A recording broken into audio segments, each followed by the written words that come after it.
because I have not found a single person who would be willing to say the offense is currently better and the team plays better when it has Blake Shapen at quarterback than when Kamario Taylor is out there.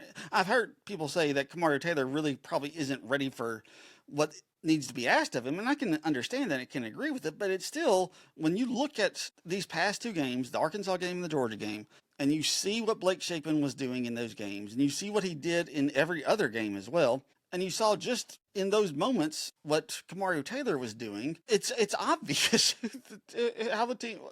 how the team thrives so much more when Kamario Taylor is there. And regardless of that, Jeff Lebby is still saying if Blake Shapen is completely healthy, he's going to be the starter. Now, like I said, I don't know if it doesn't sound like he's going to be completely healthy.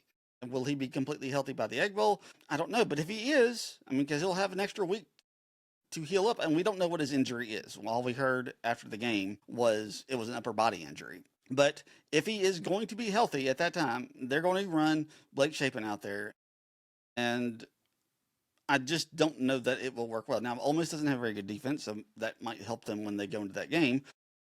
And we'll talk more about that when we get to the Egg Bowl week. But for this week and for now, it's really, really frustrating to hear Jeff Lebby continue to say Blake Shapen is going to be our quarterback as long as he is healthy.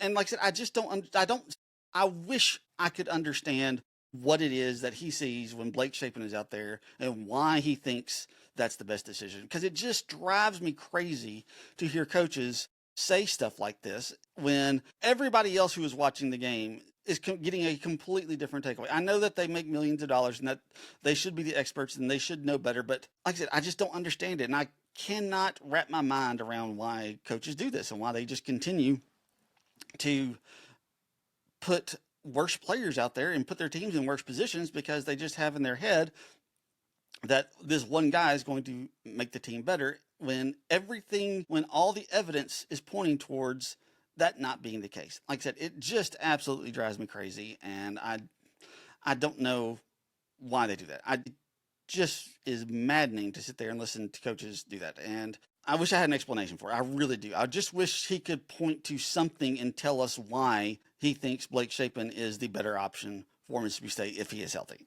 And I have not heard him do that. I've not seen anything that shows him saying why he thinks that. So if you have seen anything, please send it to me. Hit me up on Twitter, hit me up on TikTok, YouTube, wherever, and let me know what he is pointing to that says State's in a better position with Blake Shapen at quarterback, because I just don't get it at this point.